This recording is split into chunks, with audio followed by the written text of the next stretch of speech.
Okay, loading in. Okay, well, should be Gucci, and then this should be Yeah, we should be good. starting soon. Yep, there you go.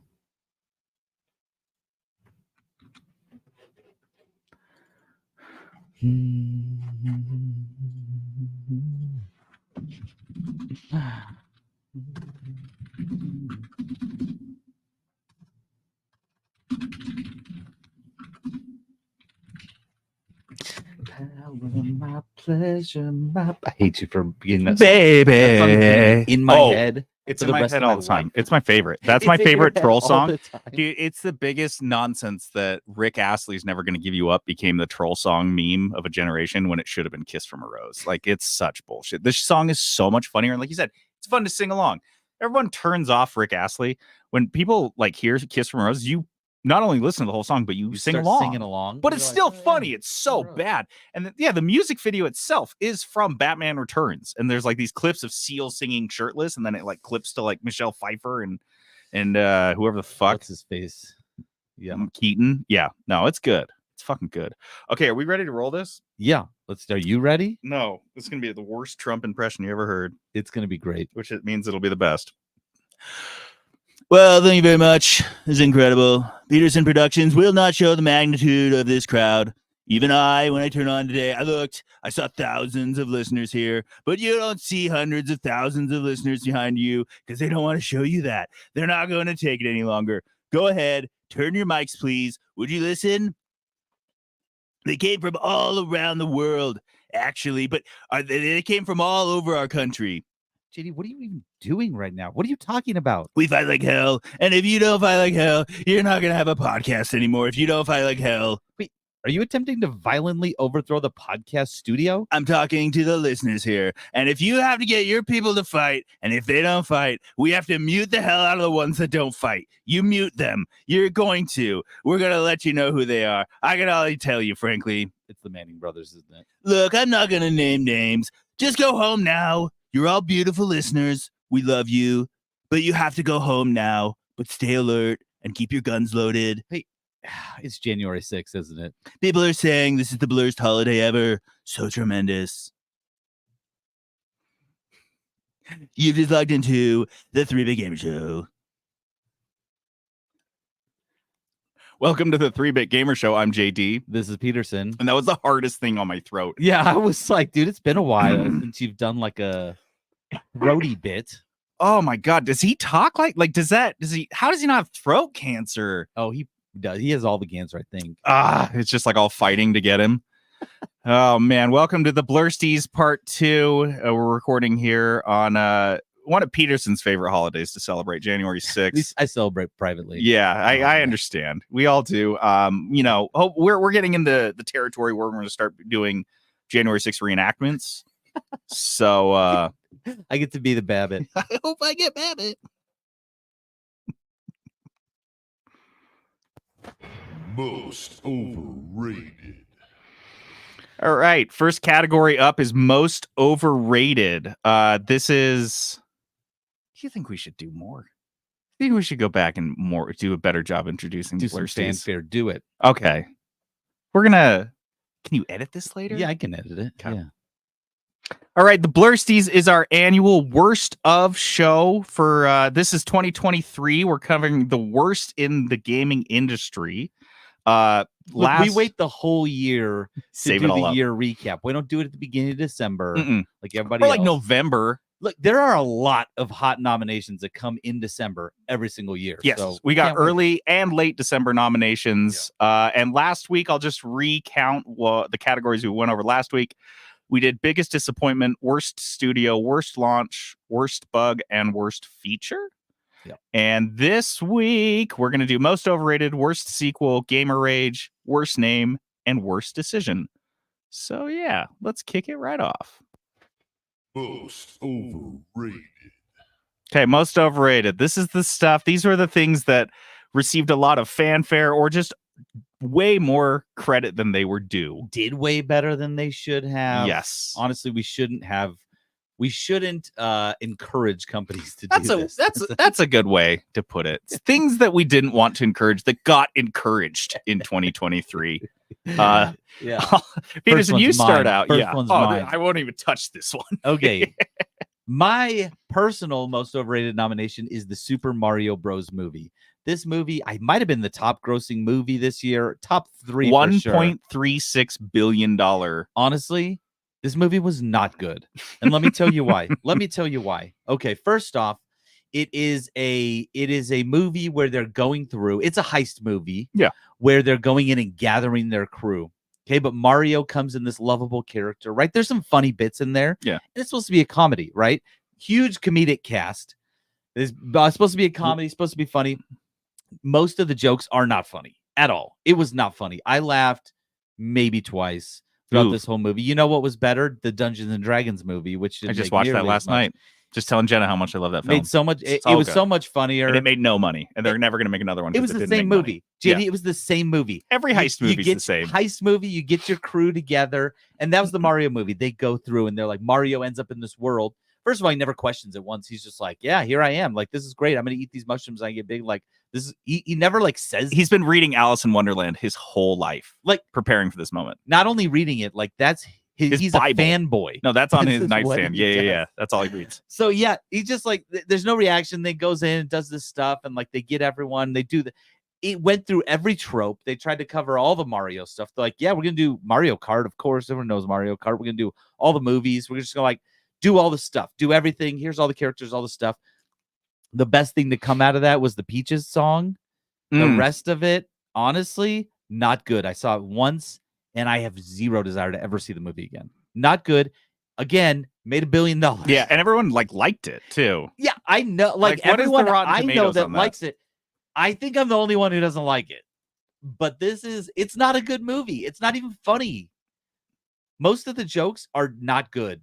What was it called? Am I on the right one? Mario Bros. Movie, I think. Yeah, this actually did not do that well on. It has a 95% audience score and a 59% critic score. That's because the critics understand what a good movie is. Yeah, but everyone else is just in it. Should I be a movie critic? Sounds like it. I should be a movie. You got critic. it down. You got the thing about hating something that everyone else likes. Yeah, nailed. Yeah, I'm pretty good at that. And dialed in. What I don't have is I don't have the obscure movies that I just loved so much. Art house films that nobody liked. Oh yeah, there you go.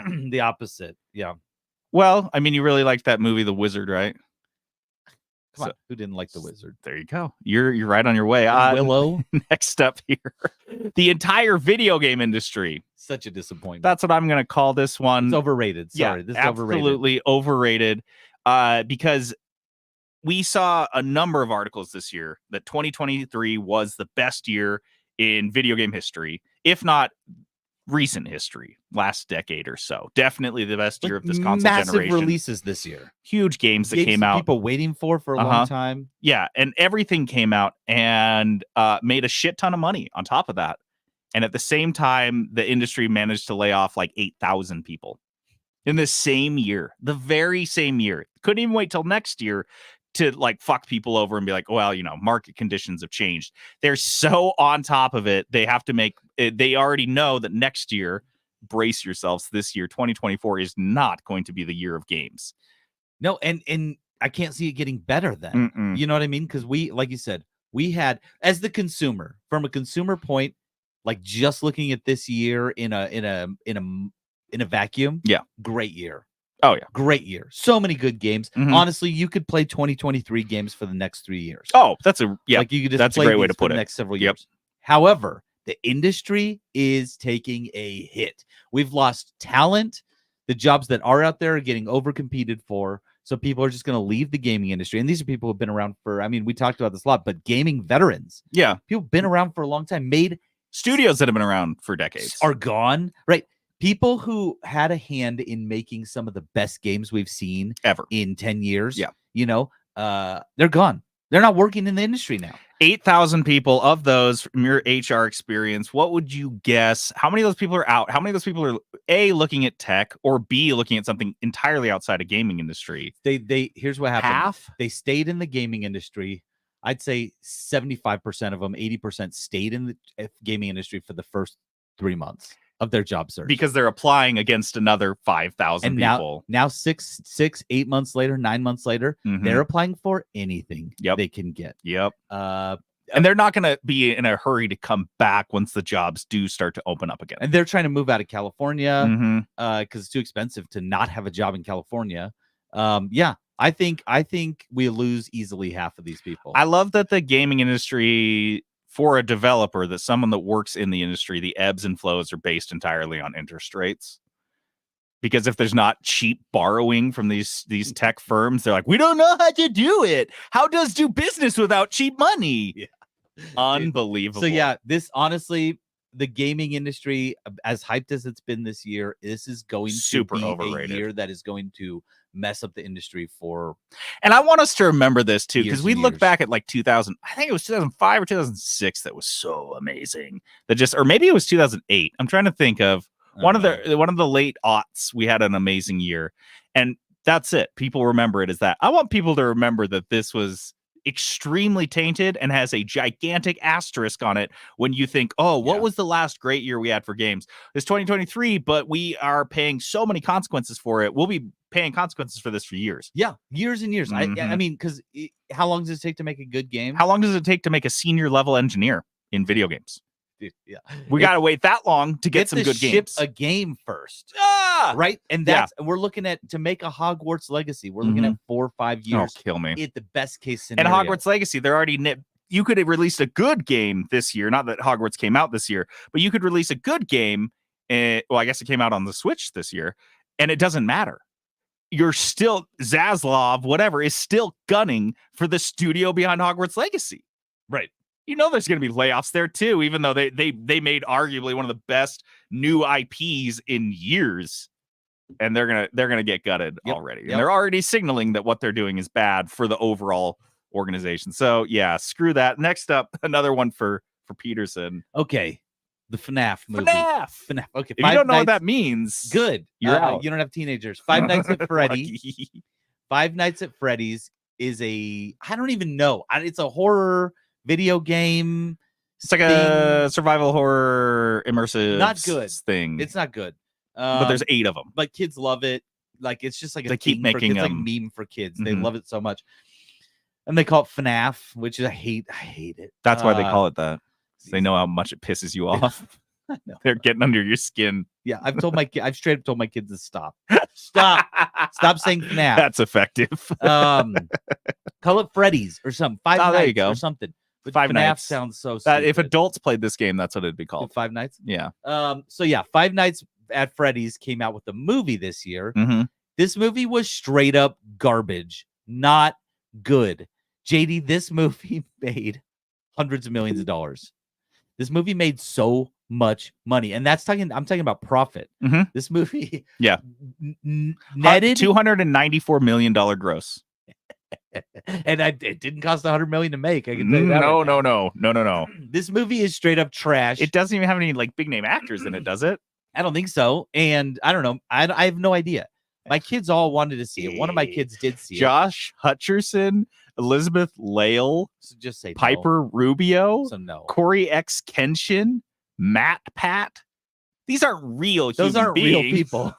The only person that worth a damn is Matthew Lillard. He's the only person in this movie worth anything. Josh Hutcherson was in the spotlight for a minute when he was doing Hunger Games, but since is that then, where he's from? Yeah. So you're Hunger Games He's famous. PETA. Yeah, he's PETA from Hunger Games. Tough scene. And honestly, the guy who's Reacher is doing a better, and he was like a side character in Hunger Games. Mm-hmm. So he's doing better than Hutcherson. Anyway, wait, Reacher was in Hunger Games? Yeah, I had no idea. Yeah, because I only saw the first one, I think. Oh yeah, I think he was in the second or third one. But he was scary in that. Jesus. Yeah, he was a big dude. So yeah, Five Nights at Freddy made $294 million gross. Yeah, and it was garbage, guys. They're gonna make a sequel. This is overrated. Don't put super your money overrated. there. This is really in the spirit more than anything else. The spirit of the overrated category. Right. Next up, Diablo 4. Peterson, this one's you too, right? Diablo I don't know 4, nothing about this. Yeah, Diablo 4. Look, while it was an okay game, right? It took them how long to make it? You should look that up. How it took him a decade to make it. Well, Diablo 3 came out in 2012, I think. So So this game took 11 way years. too long to come out. In the meanwhile, in between Diablo 3 and Diablo 4, Path of Exile came in screaming hot, and honestly, it's made a better game. Mhm. They've done this better. And then Diablo 4 comes out, and still Path of Exile is better than Diablo 4. Yep. Just not good. Diablo 4, while I don't think there's any like massive, huge like problems with it, it's not worth it. No. And I mean, it made a ton of money because it's Diablo 4. Made $1 right? million. It made $1 million. But Path of Exile is better. And Path of Exile 2 is coming out. And I promise you, I'm making this prediction now. Peterson Stradamus. Mhm. It's Close. going to be Peter Damas. I don't know. Ooh, there you go. It's going to be Stradamus. Pete. There. That's the one. Pete Stradamus.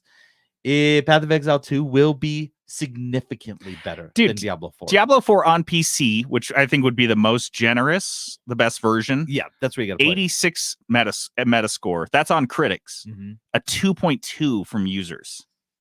So yeah, that's absolutely overrated. Yeah. Like, because the critics were like gushing over this shit show of a game. It's a good game. And on We got it for free and we love it. We didn't pay $70 for it. And again, while it might be a good game, there's no way you can wait 10 years for a beloved title like this and release a game that's going to meet people's expectations. Mm-mm. Right?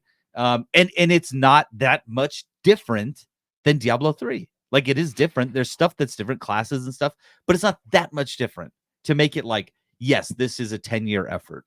No. There's no way. There's no one left to make it good. No one left at Blizzard to make it good. So, Our last nomination, this comes to us from Skylar, so we're going to play this clip right now.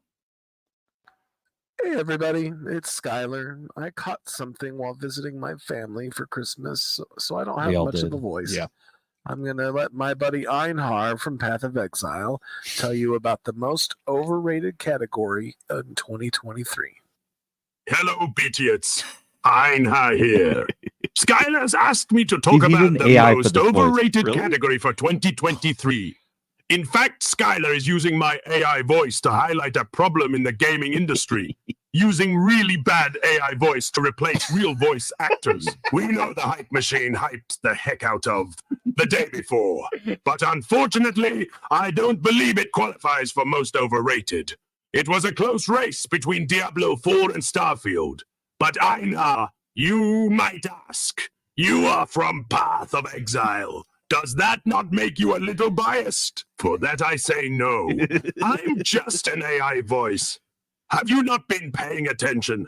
Skylar tells me he thinks Starfield takes the cake with most overrated, especially after some of Bethesda's attempts to downplay player concerns. Starfield was supposed to be Elder Scrolls in space. Or so I'm told. The game is good, but does not live up to Bethesda's legacy. This is brilliant. The meta commentary of doing an AI recording for a Blursty nomination. Bravo, Dude, Skylar. well done. Amazing. Also good, very clever, because like you said, he didn't have hardly a voice at all. Yeah. And Saved himself he's some. like, I don't need a voice. Why do I need a voice? Dude, AI has my That's voice. what the producers on Starfield said. They're like, voice actors cost $50. But I don't how want much to can you spend get that. AI for? You just sign up for a free account? Oh my gosh. Oh, cool. Yeah, we'll just use free accounts here at Blizzard Studios. Dude, Owned by Activision, owned by Microsoft. We got a skimp. free account 1 at blizzard.com. Free account 2 at blizzard.com. Anything to save $50. So yeah, Starfield, we've already talked about on a previous episode, but big overrated disappointment. The fact that anyone bought and played this at all would mean it was overrated, because It's just, here's the thing, and I know people liked this game. Again, kind of same thing as Diablo 4. There's a game here that is kind of enjoyable, Mhm. but it has fallen flat. Like I said before, I think I've said this last episode, and since then I've confirmed it with more people. People played this for 40 to 50 hours, and then they just stopped. They didn't In the finish middle. it. They were In just the like, middle of yeah, it. just like, I'm done. Like, Yeah. There's a building mechanic where you can build your ship that is pointless. Yeah, because you It's can't just really like- fly it. It's just, there's nothing really, like, it's not really point to. You can just do it for fun. Kind of like how Fallout 4 had the building mechanic that was like There wasn't really any point to it. It was just kind of fun to like screw around and do. At least they pretended there was a point to it, though. They'd have like those raids that were like pretty shitty and There was stupid. like nothing. Yeah. But like there was at least the idea that there was something. They should have done better at that, to be honest. But Starfield just didn't care. yeah, like Anyway, so Starfield, I would say is overrated, even though it wasn't nominated for like any. It was overrated by best Bethesda themselves. Yeah, The fact they told us, like you said, they told us it was Skyrim in space. We were lied to. It was overhyped. It was overrated. It's like a test Skyrim in space. Mhm. It's like the pre-release testing version of it, where they're like, yeah, we don't have our all quests loaded in, or like, Yeah, we have no quests. We just haven't like- really built like some of the main features yet, but this is kind of the basics of what we're hoping the game will look like. And Yeah. we're like, wait, we're releasing that? We're like, it's out. It's out now. What do You can mean get we're it at releasing Target. it? Yeah, let's go buy it Talking right about- now. Wait, this? All right, let's move on. Worst sequel. Worst sequel. Some years this category is tough. This year, not so much. Everything was a sequel. Everything was a sequel, and it But sounds like we're gonna have a lot more coming up. The problem is, though, everything was a sequel, but a lot of them were really good. So we did have enough nominations for this one, but we were also like, man, there were some good sequels this year. Mm-hmm. Yeah. So first up, Peterson, why don't you Yeah. do this one? Destiny 2 Lightfall. Okay, so Destiny 2 going pretty strong. Yeah. I'd say into even last year, Destiny 2 was doing pretty well. Then they released so while this isn't technically a sequel, it's an expansion, but I think it fits the bill. So they released the Lightfall expansion, which players hated. You can look up the scores. It did terrible. Not well reviewed. People did not enjoy it. And if you remember, Destiny, the studio behind Destiny, I'm blanking on their name. What are they called? Oh, Bungie. Yeah, Bungie. How they were owned, and then they went independent again. They like bought their independence, like a freaking Gladiator movie. Yes, they earned it. Yeah. They're like, we're buying our and then freedom. they immediately sold out again. Now they're in that situation again Mm-hmm. because they have released this Lightfall. So I'm putting it in worst sequel. 69 Metacritic. That's from the averages, or that's from the critics. I'm sorry, and then the user score is 2.9. I'm making the Not good. argument that this game is going to be responsible for the downfall of this Bungie. expansion is Mhm. the catalyst for the downfall of Bungie, because now they're in talks to get purchased again. And I can't remember by who, but they were in talks to get purchased again. And they're gonna roll out this and be like, look what we can do. And then they're going to get shut down. That is what we're seeing. We're seeing studios get purchased so they can get some of that money so they can keep people around. Then the owner starts to shut people down, starts to close things down. Then it's done. But Destiny is done. So worst sequel, Lightfall, because I'm predicting this is the catalyst for their impending downfall. I love that. I hope that's right. I hope this is their last shit show they go out on, just like an absolute fart of a game. All right, here's our next one coming to us from Silverthorn. I'll wait. Who doth awaken me from my slumber? Just kidding. I know it was you three bidiots. I suppose it's that time again when we rain on everyone's parade, or Steam Library, or whatever. I've been beckoned to nominate the Blursty for a worst sequel. This year, the worst sequel has to be Escape from Tarkov Arena. Love this. Oh, you've never heard of it? Have not. Oh, that's awkward. It's okay. 2 of your listeners have heard of it. But wait, they can't actually access it? Well, that's even more awkward. Wait, you're telling me people who bought this game don't have access to it, but Twitch streamer Fortnite Dance 69 does? And that's the way the company intended to roll out the game, giving priority to streamers and, checks notes, random people who ask for it, before the people who spent $100 and years playing Tarkov. What? And thus I come to my conclusion. Escape from Tarkov Arena is the worst sequel of the year because we don't actually know if it's good. We can't even play it. Oof. Sorry, editor's note. I just got given access. Likely because I said this into a mic and the Russians are listening.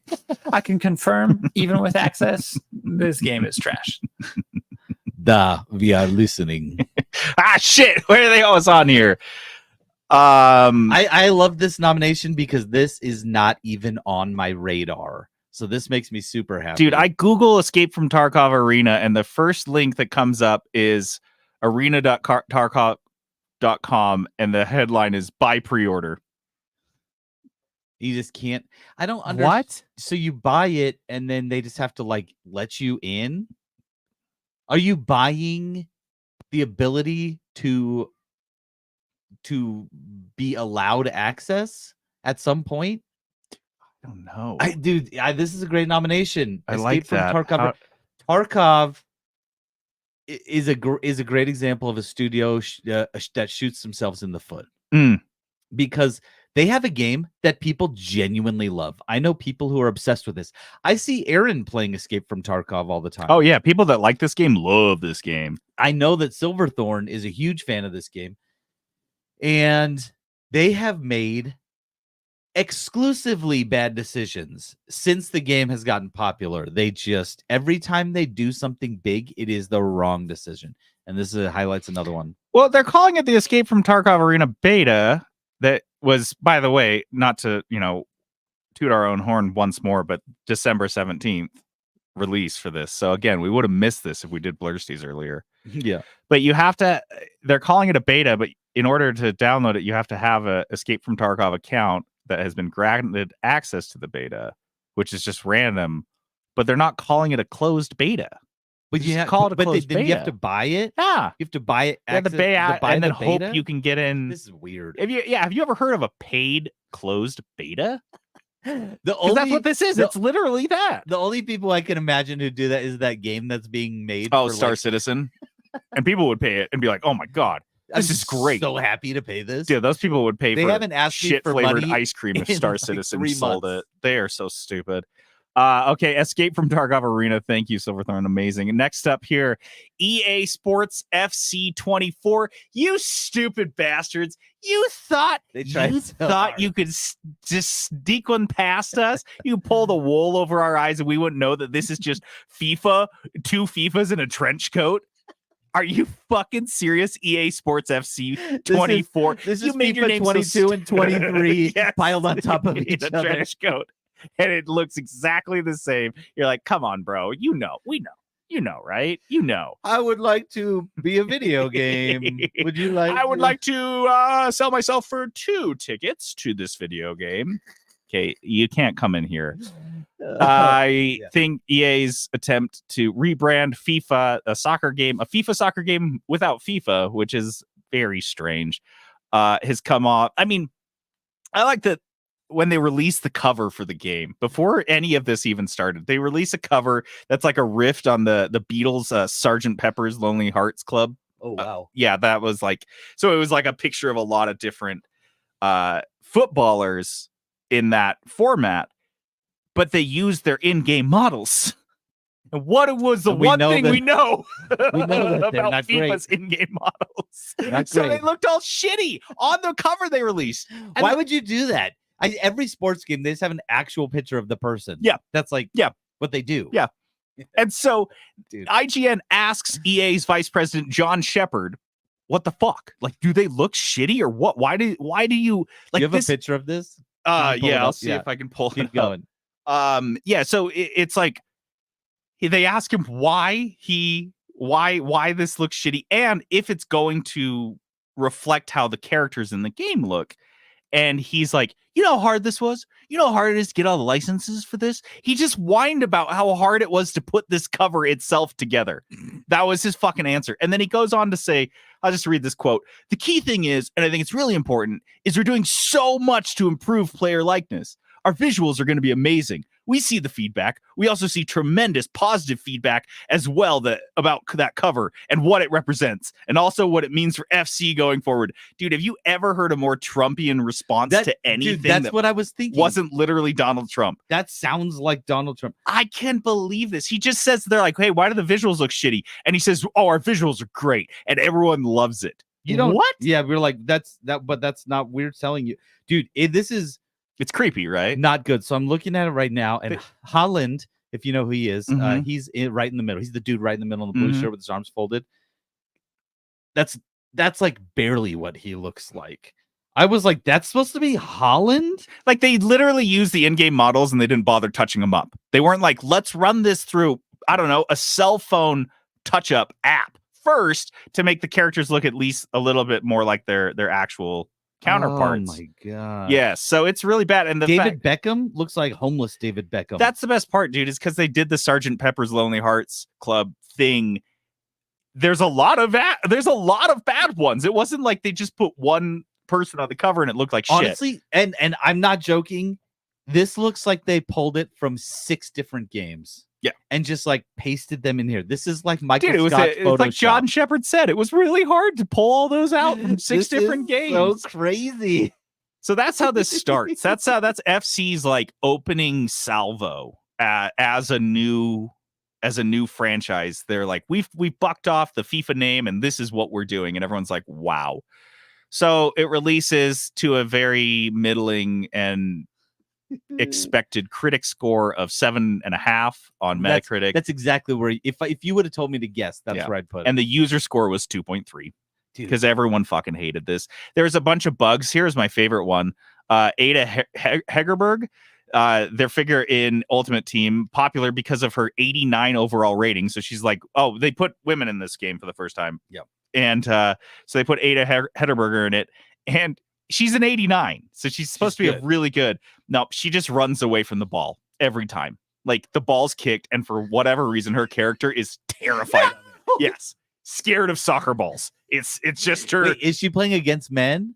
Yeah. Well, can you can put them in there? You It's can. just Yeah, like- you can put women in men's matches, which you can imagine the internet's which response. makes it like so much more offensive. Yes. Like, it's like she's like, she's like a broken nail. Yeah, she's like freaking out because it's too scary. Honestly, And the best part, I would play that character exclusively. Well, here's what's funny is when people were like upset about this because it was happening, did they go to EA? Did they say, look at you ass clowns, what have you done to my favorite footballer?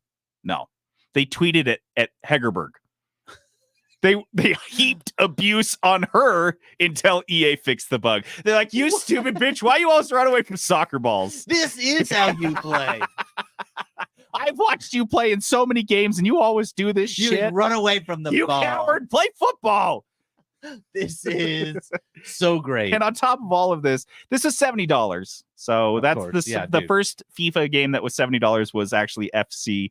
But it also came with an early access pass that you could pay for. So you could pay, I think it was like $15-20 to have early access to this game.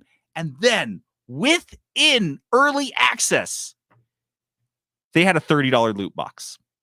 Wow. So you'd already paid to be in the early access of the $70 game, and they're like, so it's just never enough. And I think it's just like they know how many. I heard a story, and it's so dumb, and it's probably apocryphal because I heard it from like a high school teacher, and I've never been able to Google this, but I liked the anecdote a lot. That there was a cigarette company in France. And their cigarettes were so like laden with chemicals and other shit. They were just, and no filters. And they were just like really bad that they killed off their customers and they had to close their factory down. And then they moved it to China, which is the only place because it's indistinguishable. Cigarette smoke is indistinguishable from the air they breathe there. And they moved their factory to Beijing just to cater to the last few living consumers of this particular cigarette brand. And that's what EA's done here is they've killed most of their fan base off, and the ones that are remaining, they're like, oh yeah, you'll pay $120. You won't even blink. You don't even care. We know what you like. You'll do it. And they moved the factory for them. So EA Sports FC 24, very clever trying to change your name, but you are the exact same thing, almost worse. Here's the thing. We know what FC means. Mm-hmm. But if you were not a fan of soccer or football, you're never going to you saw the EA Sports FC 24, you'd be like, I don't even know what that is. Yep. What game is this? They don't care. They're not even trying to appeal to the demographic of a new soccer game player. They're only focusing on who's my left. son plays soccer, right, in competitive league. I guarantee you he would not know what this was. Yeah. He just wouldn't know. See, that's fucking crazy. Next up, Call of Duty Modern Warfare 3. Dude. Wait a sec, didn't this game come out in like 2009? How are we nominating like old games? No, now? they just reused the name from a game that is not that old. No, and did well. Honestly, the game was fine. Yeah, it was good. This one, terrible. This one, not great. Not great at And all. this, unlike all the other games we talked about so far, had actually terrible, brutal Metacritic reviews from the critics. Their critic score for Call of Duty Modern Warfare 3 was in the 50s. Obviously, the user score was around 2, but it was all predicated on how bad their campaign was. Well, yeah, this was the one where this campaign was supposed to be just like wasn't they going to add this to the last game? It's just like, oh yeah, just put this in there. This was the game. I think was initially supposed was to be like an expansion almost for like an Warzone. expansion, yeah. And then they're like, no, it's not a Warzone expansion. We're gonna cut up some pieces and parts and make this weird Frankenstein monster and just call it Call of Duty Modern Warfare 3 and see if we can trick some people. People will buy it. I don't think people bought this. I think this one did terribly. I think this one is, for me, this is my favorite just because of how much it just nails exactly what we're looking for. It's just like a god-awful sequel. Just a cash grab sequel, poorly made, hacked together in a year by a studio that doesn't give a shit anymore. And they don't even need to release a game every year anymore. Like, this isn't FIFA. You don't need to update rosters. You're just being crazy. You're just being crazy. Just release new maps. Yeah, new guns. This would be like Fortnite coming out with Fortnite 2 every year because they like Overwatch 2. Wait, oh, you know how good that did. Yeah, a new Fortnite game every year, and that would be so costly too. Like you had to print this game on a big disc. You had to market it. You had to buy bus wraps and fucking billboards, visuals and stuff like that. Like and banner ads on IGN. Like this is fucking crazy when you could just be releasing an update to Warzone. Just do like season 3 of Warzone or whatever, and just like change the map. Like. It's so stupid. It's like the leak we saw from Sony with the Spider-Man game. They're not Sony. It was Insomniac or whatever the fuck that revealed that, we could do more games and we'll make more money overall, but the profits and the return on investment will be much lower. And I think they don't care. They're like, just make the number look bigger.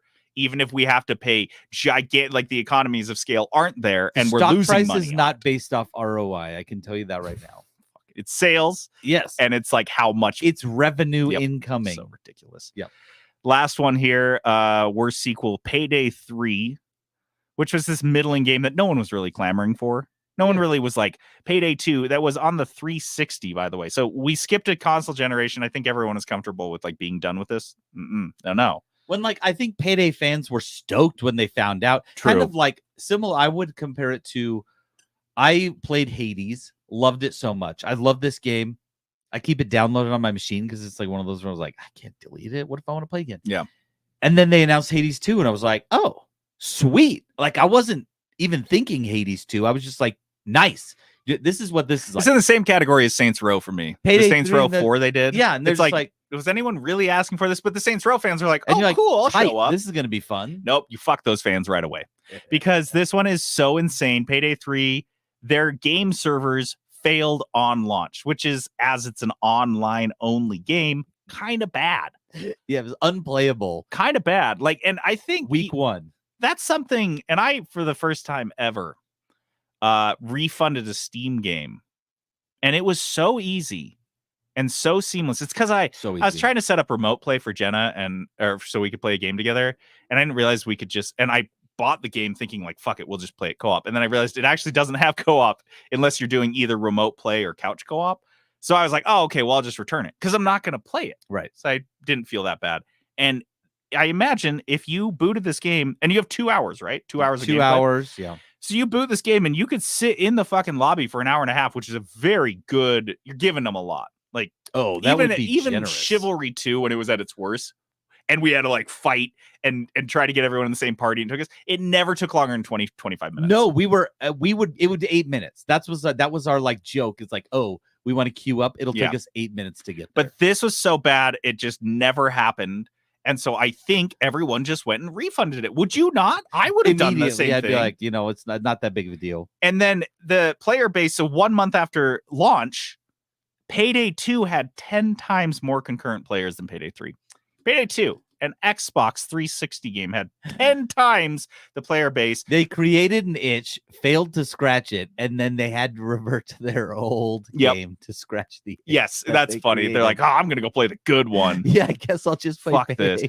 And not to underplay this is another Embracer Group joint. So all these guys watch their servers fail on launch, and they're all just like checking job boards. They're fucking packing up a paper box at their desk. What are you doing? They're like, come on. We know. Come on, it's Embracer. Come on. No, we haven't even talked about it yet. Come on, 80% layoffs. God. Come on. You got to do it. No, and if you remember, we did talk about this, I think, in the last episode, but this is one of those where I think we talked about it in Worst Launch. The CEO straight up came out and apologized right away. Sorry. Like day 2. Because he knew he was on his head was on the cutting board too. He's Embracer like, Group doesn't at least care. My last action as a video game CEO will be an apology. Yeah, there you go. He went on a classy note. Unfortunately, Embracer Group's just standing at the door, tapping the door glass with an axe, and they're like, "Hey, it's your turn," Clink, clink, clink, yeah, clink. He's like, "Okay." They point at him. Come here. He's like, I get it. It's my time. Bring your own stump. He's homeless now, actually. He's dead. Worst gamer rage. This is, I think, my favorite category. And this year we had so many contestants. We it was so hard to nail this had to down. sit there and be like, we have to pick 5. How many, like, which ones do you hate? That's what we had to do. Yeah. Like, what are your must-haves? And then we were getting to, we had like 2 more, and we're like, okay, I've got like 3 or 4 that I still want to do. What's your top one, JD? Like, we got to go. It was so hard. This one was hard. This is the most challenging thing to narrow down this year. We'll start here. 27-year-old, if you got this story, 27-year-old man stabbed an 11-year-old for calling him an NPC. This is back in March. A young man named Josh and his 11-year-old friend yelled at a stranger, a 29-year-old Joshua David Pence. Joshua David Pence. I love when they list their middle names. So you're like, serial killer? Yeah, this serial guy, killer? This isn't his first stabbing. I guarantee that. The kids called Pence an NPC, and he responded by brandishing a knife and chasing the kids into a Dollar Tree store. Come on, that shit is so funny. It's so the fact like, that I can picture exactly where they are. I can picture all of this. Okay, so a 13-year-old shit talks you. You're like, oh, fuck you, you little shit. An 11-year-old shit talks you. That is a child. That is a small child. That is a tiny little child. That kid's in elementary school still. Yes, he's a 6th grader. Are you fucking This is serious? a little kid. And you are a 29-year-old man, and you're letting this get to you? The fact that you recognize and are that offended by this very insult tells you everything you need to know. But he called him something really mean, though, right? NPC. No, he calls him an if someone called me an NPC, I'd just be like, I don't know if that's funny or if I'm like sad about it, but not mad. I'm not mad. Maybe it's because I don't have a lot of teens or kids like of that age in my life. But I mean, the last time I got doorbell ditched, I just like got to the door and I saw the kids running away, and I stood in my doorway with a big grin on my face. I was like, oh, cool. Like a fun experience. Oh, yeah, I remember this. I think if an 11-year-old outside of a Dollar Tree just yelled at me and called me an NPC, I would either laugh and be like, I can't wait to text Peterson about this. This is so funny. Can you do that again on camera? Like, here, I just want to film you calling me an NPC. I don't think I would get angry. And I certainly don't think I would brandish a knife and chase the kids into the store. Chase them into a store. And then he stabs him multiple times, injuring the child's lung and liver. He was hospitalized, and he's back home already. So that, for me, was the cherry on top of all of this, is that you are such an NPC. You couldn't kill an 11-year-old with a main knife. Character. Yes, that's the most NPC thing ever. Is that like you just did like light battle damage, and the guy was just like, oh no, I'm good. He just like ate some cheese and drank a health potion, and he was good. He's like, yeah, no, you're such an NPC. This guy's still out there. Right. The kid was right. Yeah, that was like a very accurate call. Oh man. How do we do this next one? Just do it, guys.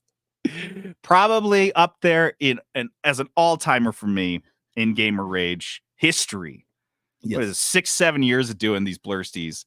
And for me, when I read the Reddit post that said, quote, Is there any reason why Nintendo gave Link a vagina bones?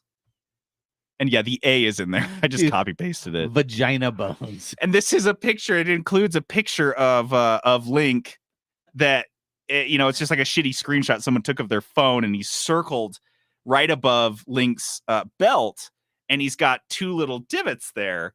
Yeah, which is what happens if you're not grossly overweight. Yeah, like if you have those, like that's pretty common. Like you could Google. Have you seen buff guy any with his shirt movie? off. Yeah. Have you seen any Marvel movie? Because they all have that same like. Can we go back to Reacher? Reacher's got vagina bones. Reacher's got cum gutters, dude. Those are not vagina bones. Same thing. That's what he's talking about. And it's so fucking funny. I can't believe it. This is just. And the idea, and by the way, they're not bones. No, none of this is accurate. Also, vaginas don't have bones. This You guy, think the vagina is like a bony crevasse encased in flesh? yeah, there's a bunch of little mini bones He's in like, there. well, the outside of my fleshlight is really hard. I just figured it was like bones up in there or something. And if they were, why would they be shaped like that? Do you know anything? You ever seen a human woman before? And Yeah, it's all hard. And, I click on this guy. He's still an active Reddit user. And his whole profile, I mean, everything. I spent probably too long on this. His whole profile is just anime porn and turbo virgin posting. This is the most recent comment. This is 3 hours. So 5 hours ago, 5 hours ago, to a response as a response to a question in the fan fiction subreddit. Got it. This dude hangs out in the fanfic subreddit. I think I should follow this person. And someone posts, "You ever read a fic so good you think it ruined IRL sex for you?" And the guy, the vagina bones poster, replies, "I want to answer yeah, but I've never had sex IRL." Dude. He's like a parody of himself. Like, yeah, we know this guy. Because he posted the vagina bones post was like months. It was 8 months ago. This is who he is. He's someone that thinks women have bones Yeah, she got a boner around their vagina. And Nintendo, in their misguided efforts to make a Zelda game, accidentally gave Link vagina bones. And also, dude, the other thing I need to point out, when you think of like a jacked dude, he's got those little cum gutters, right? He's got that. Women, that's not a woman thing. You don't see that on women. You see that on like women bodybuilders. Yeah, you don't picture that as like a feminine feature. No. And that's like a very like ripped, lean guy thing. Yeah, with like anyone with like very exaggerated stomach muscles. That's what you're going to get. But a skinny guy will have them too. Every girl knows exactly what we're talking about because they're like people like this. They see that and they're like, oh, that's hot. Yeah. Right? No, this guy thinks they're vagina bones. I don't even know. This is why it's my favorite. Dude, it's so want this guy to draw a crazy. skeleton for me. That's what I want him to do. Do they have boob bones too? You've seen a pelvis, yeah, right? That's just your vagina. And only women have pelvises, obviously. Mm. But that's because. Do you think he thinks there's a dick bone and that's why they call them boners? Yeah. Oh, he definitely thinks there's a bone in his penis. He thinks sex is bone on bone action. It's actually pretty uncomfortable. That's why he hasn't done it. Terrible. Sounds fucking awful. It hurts. It hurts. That's why the girls on his websites are always screaming because it hurts. It hurts. All right, here's our next one. I love this one. This was back in, when was this? I feel like it was like January. Yeah, this was like this is first old. quarter. Yep, January 24th. This was a really early Blursty.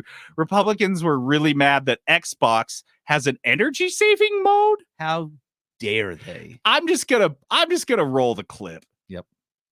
That's all I'm saying. Xbox has also announced they're going woke too, because of climate change. Because of climate adding a new change. feature to their default settings. So if you own an Xbox, you can upload this new program, and it will turn off after so long to save the environment, the power. And also they're saying the energy saving shutdown feature is going to have a slower boot time. Ted Cruz writes on Twitter, first gas stoves, then your coffee. Now you're gunning for my Xbox. Oh, you play a lot of Isn't it Xbox, crazy, Ted? though? Like when we were kids, you were a rebel if you had like a leather jacket and a pack of cigarettes. Now you have like a full-powered Xbox and you're eating pizza rolls on a gas stove. I mean, it's None of that's crazy what they're accurate. doing. No, but we we pizza rolls understand on a what this stovetop, is. you fucking It's not that it's moron. actually going to offset emissions. Okay, the level of reduction is infinitesimal, but they're trying to recruit your kids into climate politics at they? an earlier age. Make them The climate conscious elites now. over I at didn't think of that. You're right. Microsoft. They're The going after the elites. children. Of course Right. they are. But They're again, always what's the talking point of about video kids. games? It's for kids to be kids. Now you sit down, pick up a controller, and they're like, by the way, the world's on fire. Ah! You know what I mean? You just want to play the game. Did they have nothing to talk about? This is crazy. This is I like how hateful the woman sounds when she talks about the environment and climate change. Like she's the one that like she changes her own oil just so she can go dump it in the garden. yeah. She's got like a gravel pit that she dumps it into. Yeah. And she doesn't. She's like, oh yeah, oil comes from the ground. Like when right? she So starts just put her it back. her wood stove, she pours gasoline all over it just cuz. Yeah, well, she Leaves too it slow. on. She just leaves it on when she leaves her house in the Listen, morning. This is the crazy part for me as a dad, right? I am constantly shutting lights off. Mhm. This is essentially Xbox just being like, oh yeah, Oh, we'll so shut- you've gone woke as a dad? yeah, because this is For the environment? this is like a very normal thing. Be like, the kids left the lights on, they left the Xbox on, they left the TV on. You just shut it off because why it's just using energy that I'm gonna have to pay for. No, if this woman's kids shut off if they do that, if they turn off their light Kick 'em switch, out. oh, they get paddled Dude, for the, being the woke. liberals got them. Oh yeah, they're coming for I just like how they call. Are you kidding me? I like how they call anything that they don't agree with Woke. woke now. Just blanket term. be It like, has no meaning Hey, whatsoever. turn the power off at your house to quit using so much energy. You're like, oh, you sound really woke right now because Oh, you're acting all woke on me right now? you're like, what are you talking about? Like, it's just energy saving mode. Oh, you're trying to save energy because you're trying to use less energy because you're trying to save the planet. And you're like, or I don't know, I just want to pay for an Xbox sitting there that no one's using. Like it's using energy that I pay for. I'm gonna try that on Jenna next time. I'll just leave the front door wide the fuck open with the heat on and everything. And she's like, why'd you leave the door open? It's like, you woke. Oh, you're so woke. Why are you being so woke? I You'd be want the like- door open because I wanted a breeze because it was kind of hot in here with the heat turned up so high. Dude, also, I'm too lazy to close the door. Yo, Like, I'm this too is so woke to stupid. not close it. Like, I know Fox News does a lot of stupid stuff, Yeah. but they had to have nothing. And it to wasn't talk just about Fox this News. thing. I mean, Ted This is Cruz so- is like riling up his Twitter fans, and come you on. know that tweet Ted that he Cruz sent out is Fox News. had thousands as a of person. replies that agreeing with it. I just This turning is so it stupid. turning it Now off. they're coming after your Xbox. They're coming after your they. What does that even mean? They are coming after your kids. We don't even have to say who they is. What woke means. Oh, you know You know. who's coming. you know. You know who's coming. Come on, you know. It's this next one. Apex Legends summer skins weren't sexy enough for gamers. Dude, look, you build these characters that are hot. They have boobs Obviously, I want to and see 'em vagina naked. bones. Why can't I see those? Yeah, if she's wearing a bikini, I got to see those vagina bones. Are you going to be woke? You're going to be woke about it. So Apex tweets out that they'll release a swimsuit skin if that tweet gets 10,000 Oh my tweet God. favorites. Dude, I'm horny just thinking about it. Well, apparently people were so horny they mashed that favorite account, that favorite button so many times they got it in like a minute. Oh, And they're like, "Oh, maybe we should have made it 100,000." But you know, we'll they keep knew our what would words happen. and we'll make the skin. So they release this skin, and it's not naked. And this is basically Pearl Harbor for horny dorks. Like, never forget. They're betrayed Mhm. beyond belief. Oh, we're going to fucking war over this shit. I can't believe you did this. I just wanted to read some of the tweets Yes. that people were tweeting about this. Quote, I have serious trouble even calling that a swimsuit skin. Oh, just to give you clarification, this is a female character in the game. And one person tweeted a fan-made horny fan art, basically porn of her in a Rule 34, swimsuit. they pulled Huge straight from the dumpster subreddit. ass, big tits and everything. They're like, this is what we wanted, and this is what we got. And then they show a picture of her actual It's like swimsuit skin. a woman wearing a normal woman's swimsuit that a woman would wear. Yeah, it's a little low on the thighs. It's like a mid-thigh swimsuit, which you Ooh. see those. And then she has like a small sarong, which is like, why? You're covering all the good bits. You're covering it even more. Never gonna see the vagina bones at this rate. And then she's like wearing a normal swimsuit top. And it's like a Holocaust for them. Quote, who would even go swimming in that? They think they trying not to piss off the Middle East, lol. Okay, let's take that logic even further. Who would go into a battle zone in that? Like, why do we? In all honesty, looks like shit. Has no essence. Is that what we're calling it, essence now? It looks like I'm reading these verbatim. So I want to tell you, I want to focus on how like borderline illiterate the people who are mad about this are. Let's see. It looks like a tomboy, has nothing of the sexy badass that Loba was supposed to be. Big L for Apex. The Catalyst skin looks 10 times better. Nothing of the sexy badass. Dude, that's your own shit. Yeah. That's your thing. This is like his personal lore. Yeah. Your headcanon is not how they design their skins, you horny fuck. You've played too much Apex. If you have like the character details of your like, oh, I know what kind of swimsuit she would wear. It's a battle royale, dude. I know. There's no story. There's no fucking character development. It's a battle royale. You just pick your character in the loadout and you just go. Every time when I am thinking about Lobo in a swimsuit, it is way harder. It's just like in Spaceballs where Darth Helmet's playing with the characters from the movie and like making up his own fantasy where he's like making out with the character. That's this guy. He buys the Apex pops so he can make out with them and be like, oh yeah, Loba, you're so badass and sexy. You don't look like a tomboy at all. Here's another You one. like me? Oh, I know. What do you? Oh, wow. You want me to take my swimsuit off? Okay, well, I always wear it in the shower. So next up, the quote, the skin is mid, not the best, but IDK why they didn't put the first one in, like the game's rated mature.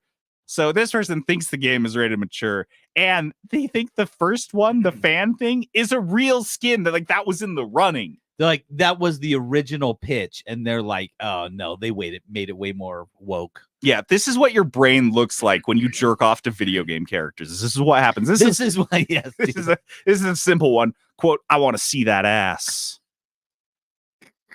Actually, I kind of respect that one. Like, he knows what he wants, I guess, but like, he's not complaining about Apex. He's just stating a fact. Like, I just want to see that ass. Just go to Rule 34. This is my favorite. I'm pretty sure this one's tongue-in-cheek because they use the clap emoji in between every word. Oh my gosh, I hope so. Why didn't they make her pregnant in this skin? Shut up. Shut up. That can't be real. Why did they make her pregnant? That's gonna be my new thing. I want to get big mad about they don't have a pregnant woman skin, dude. Okay, and people are like, oh yeah, representation for pregnant women. I'm like, oh yeah, representation. Okay, but I want to see representing my boob. I want to see the boob physics on the belly. I want to see the pregnant belly bouncing. I want to see a pregnant woman in my shooter game. Every now and then, I want to kill her. Like I want to shoot a pregnant woman. So she looks sexy in her swimsuit. That's fucking hilarious. They make these games and they never put kids in them because they don't want you killing kids. But you start putting pregnant women, everyone's like, what the fuck is this game? I can't. The last one here. Oh my God. The last one here is someone that's just like their brain doesn't work. I actually like this skin. If they repeat this next year or up the rating to M or Peggy 18, then I can see Loba getting the skin people wanted. So this guy is like, actually, they should get the game re-rated so I can have a boner while I play. Like, look, I can't get a W in the game, so at least let me get this. And the last one person says, this is attached with that crying Pikachu gif. That's from the first movie. It's so sad. At least we got something. Oh. Guys, look. At least we got. We can something. see your belly button. Well, I can work with that. I could do something with that. This is our next game. Our next Blursty nomination is for the homophobes that were review bombing Horizon Forbidden West DLC, Burning Shores.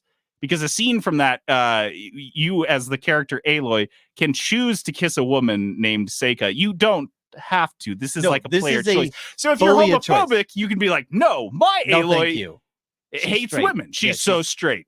No, she's so straight. She's actually hates women. She won't even talk to women. She's like Mike Pence's wife. She just hates it. So the meta score was at 82 for the critics, and the user score is 3.2. Dude, it got review bombed Just because that was it. because the option existed. Some okay gameplay. This is one of the reviews. Some okay gameplay, and it's still fun to take down machines, but it's pushing the woke agenda. Oh, here we go. And they shoehorned in a gay relationship. This woke gay needs to, I don't actually know it. It's just 4 stars because Metacritic like censored it. So maybe it's shit. This woke shit needs to stop soon. Not right now. But it needs to stop real soon. or else I'll give more bad reviews. You know, I'll come for you soon, motherfucker. If you hate it, just like let's end it now. Look, this is what it's just. We said this. It's crazy because this is just an option you do not have to take. But I want to bring this up because Baldur's Gate has not been review bombed, JD, and my character's a guy, and every guy character will not stop trying to have sex with me. This constantly, even after I shut him down, they're like, "Oh, it's still on the table, though. You want to go back?" And you're like, "I have that option every time I play. That's not getting review bombed." But this is because they want to see Aloy naked. Yes, they're just like, "I want to see," because I can see. I guess I don't. Have things changed where like conservatives didn't count women like hooking up with women as gay? They're like, oh no, that's hot. That's like all the porn I watch. Yeah, that's fine. Yeah. When did that flip? I don't know. That's a good question. When did that flip? When did that become woke? When did chicks kissing chicks? When did like watching what was that fucking Girls Gone Wild videos? When did that become woke? You're telling me Girls Gone Wild is fucking woke? Yeah. No, that's because they're doing it for me. Aloy's doing it for her. Where's my pleasure? What is happening? Like, what the fuck, dude? Dude, I don't know. Yeah, this is anyway. Homophobes review bombing. I love this quote. Dear Guerrilla Games, please keep politics out of a video game. This is what you get. How is that politics? She does not exist in America, even in the world. She is fighting not real dinosaur robots. Yes, with a bow and arrow. I don't know what's worse, woke, everything that you don't like being woke, or everything you don't like being political. Is that the same thing? Does it mean the same thing? Yeah. Keep politics out of games. That's great. Keep politics out of games. You can't just call gay people politics. What the fuck? What does that mean? Did she go? Oh, because right after that scene, she went and she went to the local government and she was petitioning for gay relationships to be illegal. Yeah, that's and I think your she character wrote this whole petition. Dyes her hair into like a rainbow pattern. She started donating money to, and all the robot dinosaurs start marching in their own pride parade. Okay, that would be hilarious. She's right at the robot front. dinosaur parade. Yes. You're like, what? I don't know what this game is anymore. You're like, I thought I knew. I fucking love it though. I thought I knew what this game was. So woke and political. I love it. I now. have no idea what's happening. This quote, this is the last review I'll read. Sadly, another game where the main female character suddenly turns gay. Not everything must have that type of representation. Put me right off the game. Quit as soon as the flirting started. It's flirting's too much. Dude. Oh, I know where this is heading. But no, I think how many other games does that happen? Am I missing these games where they keep turning the female protagonist gay? Because where do I find them? It sounds awesome. All of them. It's all of them. I want to see Samus Aran just super gay. But let me ask you this. Okay, when we saw Aloy in the first one, if I had to say, come on, she's gay, JD, she's actually gay, would that have surprised you at all? No. Not even a little bit. No. Like, I'm like, yeah, no, I could see that. I definitely could see that. No. That is, like, when I read this, I was like, this isn't even a shocking revelation. I got the impression that Aloy would just fuck anyone. I mean, she lives in a post-apocalyptic, no, but in that post-apocalyptic world, after the world has ended, like twice at the hands of robot dinosaurs, and humanity is rebuilding into like small local tribes that don't remember anything about the past, they have retained our heteronormative social views and mores that were born here in the United States. Like that stayed. Well, she didn't, if I remember right, I didn't play it a lot, but she didn't even like really have any good relationships with the men in the games, right? There was like an old man she would interact with. And he something. died like right away. Yeah, like, so I don't know. It just didn't seem shocking to me. And so I was like, why are they so shocked? And it's a choice too, which they love. They're only shocked because, again, in their heads, she was hot and straight, like a hot, straight redhead chick. They're like, yeah, I want to see this. And now that she has flirted with another girl, kissed another girl, maybe, like, but if they choose to do that, how offensive. Is that the thing? Is that they all chose the sexy option and then they like regretted it later? Yeah, they felt bad about it. Because there's only one way to see her turn gay. You have to select the choice. And they all did. So great. Gamer Rage. We spent a lot of time on this category, but that's because this category has been fantastic. One.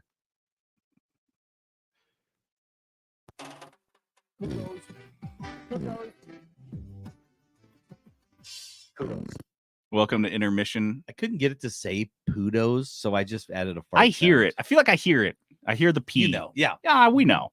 Kudos is usually a positivity segment, but here on the Blursties every year, we're focusing on negative things and negative things only. So we are turning this into a kudos.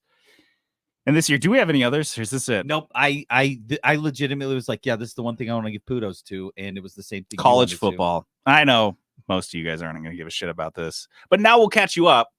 It will just give you the rundown. Yeah, we'll give you a quick rundown. College football has gone through some very drastic changes over the last couple of years. One of the biggest being that they decided, hey, you can't just treat collegiate athletes like slaves. So I saw a stat, some numbers that said like the top college quarterback would bring in about $500,000 of revenue, just him being at that school, to the school. And his scholarship wasn't even a fraction of that. Yeah. Right. It was just like they're paid for room and board or whatever, and like his food or whatever. Yeah. And his tuition. This is not even a fraction of that. Yeah. So that's kind of the starting point. And that's if they do have tuition. Now, if you guys do follow football, you'll know that the University of Utah played in the Rose Bowl a couple of years ago, the biggest, like one of the biggest stages in collegiate football. And their starting quarterback was not on scholarship. He's out there playing at a bowl game that makes the school itself tens of millions of dollars just for showing up. Just for playing in the game. And he works at fucking Lowe's. So he can afford school. So he can, and then he volunteers and puts his body and his brain on the line so the school can make tens of millions of dollars. So they better offer him a scholarship next year. He was, they offered him one. But I like how, for real quick though, I like how they don't offer them a scholarship till the next year. Till they prove it. Like it is impossible for them to be like, our hands are tied. You know what? Let me just give you a scholarship now and just pay for like retroactively. Like it is. We're strapped. Financially impossible. The school cannot. Our system free school won't allow it. We don't even know what that means. That doesn't make sense. You know what? Oh, you're a starting quarterback for a big school in a big bowl game. Yeah, you know what? Let's just retroactively give you that scholarship. Nah, that's impossible. Nah. So I think over the last couple 10 years or so, I mean, there was even a South Park episode about this, how like insanely unfair it is. There have been a lot of discussions about what to do and lots of lawsuits and things. And eventually they decided, I don't know who decided. I haven't been following it that closely. So the NCAA had these rules. Okay. The courts ruled it as this is unjust. Like you can't make so many millions of dollars off of these players and their sacrifice or whatever, and all you give them is tuition. This is not cool. Yeah. This is not. And mind you, these people couldn't even have they couldn't have a YouTube account or a TikTok account that they were making money on because they would be like, oh, you're using. And that's why if you ever played a college football or basketball game, none of the athletes, even though they were generally representing real athletes, they never had their names on their jerseys or names anywhere in the game because they couldn't have that displayed. Yeah. So that was the big problem with sports games, college sports games. So in 2021, June of 2021, the NCAA has implemented an interim policy on name, image, and likeness, or NIL, which allows student athletes to make money from their personal brand. But it's obviously not that simple, and it's actually become extraordinarily complex. And especially in the world of college football, the response has just been to throw up your hands and be like, yeah, fuck it. We don't know. Just figure it out. We'll figure it out next year. And so next year has come. It is a disaster. The conference that the University of Utah played in, the Pac-12, which was formerly the Pac-10, the Pacific Athletic Conference, which has existed for 100 fucking years, was just like, meh, fuck it. And they just disbanded. They're just gone. So now Utah's in a conference that doesn't make any sense with schools from all over the country. Originally, you put conferences together that are It was close, like regionally based. so you could drive a bus to the school you're playing. Well, you can't fucking do that anymore. It's going to be plane flights for everyone, and it's just going to be a disaster. And what's more is you have broken up a bunch of rivalries and teams. Gone. They're just They've gone. existed forever. And you've made just a bunch of super conferences. The TV deals, We're I don't know, talking like 30 to 40 teams in a conference now, which it doesn't make any sense. the playoffs, which they've been pushing for in college football, which they've been pushing against and for, have become a complete disaster. The system that they replaced, the BCS, it's basically just that all over again. It's not fun anymore. If you guys have been just like tuning out while you're doing laundry or whatever during this segment, because I don't care about college football, long and short, neither do we anymore. They ruined it. This was honestly, this is going to be the last fun, quote unquote, year. Next year will not be fun. I'll watch games, but I'm not going to follow. I don't care I don't think it matters. It doesn't matter really because there's no stakes.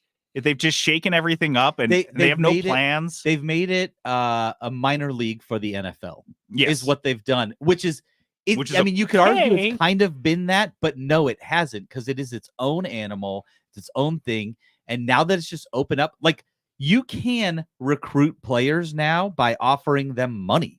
And there's no contracts.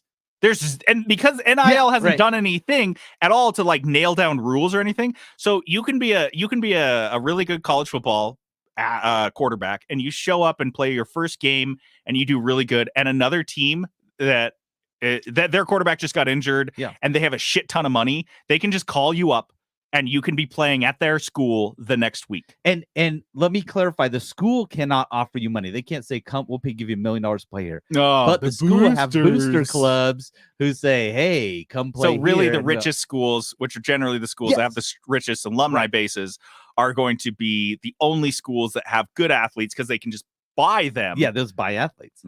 And this is money the that school's not doing it. It is the boosters for the school program. And it's not like the NFL where the delta between the best highest paid quarterback and the lowest paid quarterback still pulling in $300,000. He can still live in a big house and have a good life. No, the lowest paid college quarterback will be making $0. Yes. And the highest paid will be like $5 million. No, the highest paid few quarterbacks in college football this year are making more than like half of the NFL quarterbacks. Yes. There's not going to be any, you're like, oh, well, we've got a really loyal team, or like the kids on our team program really like the coach or the school. No, they're 19-year-old kids working on a brain tumor, and that you come to them and flapping a big stack of cash, they're going to take it. Yeah. It's going to gut the whole fucking system.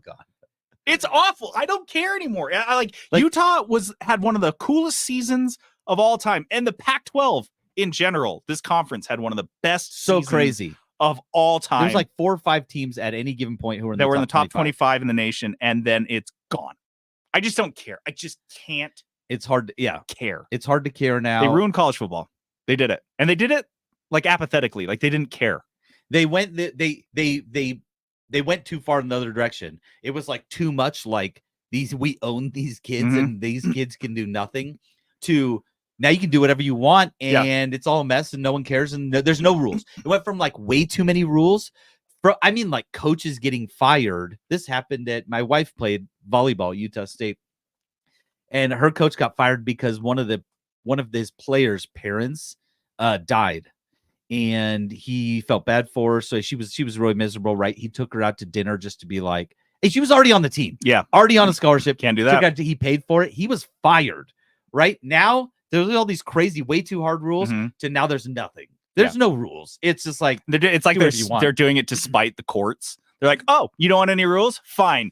Here, we're gonna give them all keys to trucks and a 40 of Everclear, and they're just gonna drunk drive everywhere. There, fucking crazy. So yeah, they get our kudos for sure, forever. Wait, what's next? This name. Worst name. This is a good one. This is a good one. I have to start. This is the worst naming. I don't know what it is about game studios that can't just use a normal name. Just honestly, that's why I think Microsoft bought who did they buy? Oh, Call of Duty. Right, because they're like their naming conventions don't make sense. You gotta fix it. So yeah, we're gonna do it too. And this is like we love that. This is like a strong tradition going all the way back to the Xbox 360.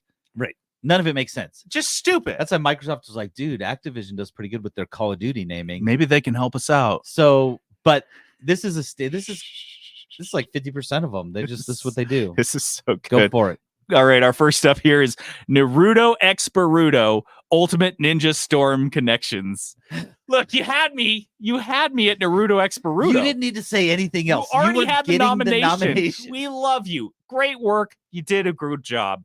Naruto X Boruto. What's the X doing? I've never seen an X used like that. Is it like supposed to be like verses? Is this I like would assume. And what is Boruto like Naruto's evil twin? It's like Wario. Yes. But why would you? If you did Mario X Wario, why would you use the B? Boruto makes it sound like a joke. It sounds like the name that Naruto, they call it Naruto, Starbucks. Boruto, Banana Fana, Boruto. Yes, like you're mocking Naruto. But then you tack on top of all of this, you tack on Ultimate Ninja Storm Connection. That means nothing. And I'm here for it. I'm so proud of you. Thank you so much for that. Our next nomination goes out to the Game Mill. We've talked about this one a bunch. These are the guys that just pump out crap. They are essentially the asylum of video games. The closest thing we have to the asylum. And they are behind some real shitters, including the King Kong Return to Skull Island game that was made in a year just to satisfy a contract. They're, I think, in Minneapolis or some shit. They're just like a Great Lakes based studio. They're based in Minneapolis, but then they subcontract out everything. To India, probably. And I just think that the idea of naming a video game studio or just about anything, I think I said this before, that's not like a very basic product or good, like grain or steel, like an actual mill, or lumber or paper, like a singular product. Yeah, right? Like paper mill. We know what that is. Lumber mill. We know what that is. They're pumping that stuff out. Like a computer mill. I don't want anything made in a computer mill. That sounds terrible. A game mill? Yeah, I don't want games made in a game mill. Like, oh, that's not what we want. That's the worst possible thing. Yeah, and because of puppy mills, I would argue the term mill has been diploma mill. Like it is definitely mill is used. It's negative. Yes, negative connotation. Yes, absolutely. So they named their studio the Game Mill, and then they live up to their reputation. It's if the Game Mill was putting out like decent or like middling games, we'd probably not have nominated them. But the fact that this is like prophetic, self-fulfilling prophecy. Like this is what we're gonna do. We're gonna pump out shit. We're a Game Mill. Our next nomination comes to us from Phil. I can't wait. Hey, what is up, my idiots? It's your boy Phil here. Make sure to smash those like and subscribe buttons and ring the bell. Okay, I can't do that anymore. Dude. I'm on the Blursties beat. Oh, so sorry. Do we got to start over now? We're gonna play it again. Yes, I love it. Hey, what is up, my idiots? It's your boy Phil here. Make sure to smash those like and subscribe buttons and ring so many things I hate in this first section. Okay, I can't do that anymore. I'm on the Blursties beat once again for the worst name, and like usual, I can't just make a single nomination without mentioning some of my other favorite or least favorite, as it were, names for games released in 2023. What do we got? So let's get to it. Here are some of my honorable mentions. On a recent-ish He's doing what we want to do. Naruto game was discussed for other reasons, but I figure they were wanting a Blursty for the worst name as well, and that is Naruto X Boruto Ultimate Ninja Storm Connections. In February, we got The Last Kids on Earth. Hit the deck! In April on Nintendo Switch, we got a game where you play a sentient camera that wanders around taking pictures of dogs called Paparazzi. Actually, that's kind of awesome. I kind of like that, actually. Hold on. That's right. I'm going to scratch that one off here. Sorry about that. Paparazzi. September brought us Lies of P, a title I always thought sounded a little dumb. Like we also got Atelier Ryza 3, Alchemist of the End, and The Secret Key, and another game called Crime O'Clock. where you, quote, travel through time and investigate me? relentlessly. Crime o'clock. Finally, I couldn't leave the honorable mentions without listing Puzzle Bobble 2X / Bust-A-Move 2 Arcade Edition and Puzzle Bobble 3 / Bust-A-Move 3 S Tribute. Puzzle Bobble. Yes, that's one Hate game. that. And if you're wondering, wow, Phil, if that one didn't get your nomination, Here we then go. what did? This is Then I great. would call you one astute little idiot. So without further ado, here is my official Blursty nomination for Worst Name 2023. This one came to my attention from user LL Whoops in the Discord. Shout out to our awesome Discord community. Okay. Mon Yu, defeat monsters and gain strong weapons and armor. You may be defeated, but don't give up. Become stronger. I believe there will be a day when the heroes defeat the Devil King. And so with that, I invite you, 2024, do your worst. That's the name of the game. That was not like a reading the description. Nope. Mon Yu, defeat monsters and gain strong weapons and armor. You may be defeated, but don't give up. Become stronger. I believe there will be a day when heroes defeat the Devil King. This is $50 on Steam. It's broken the Steam like display. Like what you normally would see, it like the title is 3 lines high, and it's clear that Steam did not account for games. They were not ready for this. With titles that are actually paragraphs. I don't understand. But this is also on the splash art for the game, like the cover art for the game. It's just like a huge block of fucking words. Like they should have seen that this is maybe not a great idea once they could actually see it in front of them. But no, that one, dude, Phil's great at this. This is his beat, and he comes in every year. This is the best one I think Phil has ever nominated. I can't. This is so insane. And his honorable mentions were crazy too. Do you think people are gunning for Blursties now? Is that just like they're trying to get a little extra free publicity and marketing? These guys definitely are going for this. This is not even a name I understand. This is not okay. Remember in Parks and Rec when Leslie Knope would try to come up with headlines? Yes. It would be way too long. Headline: Local Parks Department does what it is. Some people still know. She just keeps going way too long. Mm-hmm. That's what this is. This is someone ad-libbing the game name. What do you want to call it? Mon Yu, defeat monsters and gain strong weapons and armor. You may be defeated, but don't give up. Become stronger. I believe there will be a day when heroes defeat the Devil King. You know what makes this worse is I'm just looking, and every other game these guys have made has a dope name. Nuh-uh. Underknots, Labyrinth of Yami. Underknots sounds awesome. I fucking love that. Yeah. Spirit Hunter, Deathmark. Cool as fuck. Fun, yeah. Spirit Hunter, NG. Also dope. Spirit Hunter. And then finally the next one is Spirit Hunter Deathmark 2. Like they know how to name a game. And then the other studio that worked on this, Melon Journey, Bittersweet Memories. I'm okay with that. That sounds like a quirky indie game. And also Slave Zero X. All normal, all good games. And yet this one, Mon Yu, I can't even read it. Seems like an accident. Seems like an accident. Great nomination, Phil. Thank you, Phil. Next nomination, The Last Hope, Dead Zone Survival. This one, I just need to talk about it. This is the ripoff of The Last of Us. And that's why this one is so great. This is, again, if the Game Mill made this, you'd be like, yeah, that makes sense. Because they were trying to get some of those dollars from The Last of Us people. But also, every screenshot I saw of this game, I got to just talk about it, is phenomenal. JD, you look like that kid who, what you're seeing is the character looks like that skater kid who 10 years later after high school, and he's still kind of like grungy. Looks like he works as a chef. He works at Spencer's Gifts. Yeah, and he's just like, yeah, bro, that's the guy, that's the Joel taking around the Ellie, who also is almost as tall as he is. They're about the same height. And imagine this with PlayStation 2 graphics. Terrible graphics. It's called The Last Hope. Dead Zone Survival. Yikes. Finally, we have this one's so great. Operation Harsh Doorstop. Here's why this is a Blursty. Because Peterson and I both spent some significant time trying to figure out why it was called this. Harsh Doorstop. Is that like a theme they use in the military? PUBG, Player Unknown's Battlegrounds, was a terrible fucking name. It was one of our earliest worst name nominations, but there was a reason for it. It was the guy who made it was named Player Unknown. And even though that's a dumb name, someone having a dumb username is inoffensive. That is normal. Yeah, it's very normal. That makes sense. If you're going to add your username as part of the game title, it's going to be a weird game title. Operation Harsh Doorstop. That means what nothing. does that mean? Is that a military thing we don't know about? I tried to look it up. Didn't see that. Maybe someone will come in and be like, "Oh, you idiots! A harsh doorstop is this."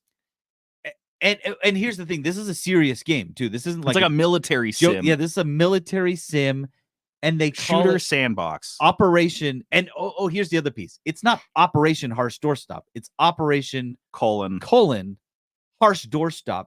Doorstop is maybe the least tough word you could give an operation in a name. A doorstop. That's like something that you don't like, and you just like put it in there, or those little triangle. That's what I've been thinking about this whole time. Little Wedges. triangle one. How do you make that harsh? Dude, real harsh. So harsh. Paint it black. It's all oh fuck. Paint that it sounds black harsh and as it's hell.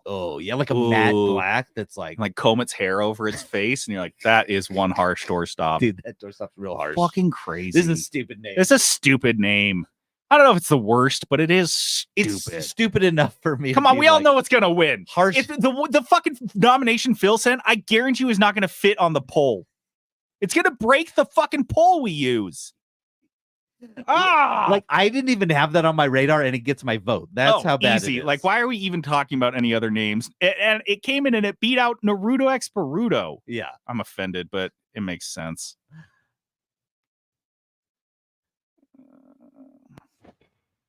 Worst decision.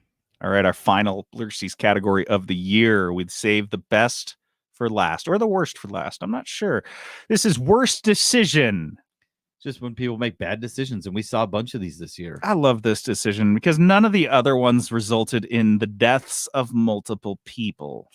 And you guys are like, wow, you guys have been making fun of a lot of dead people in this episode.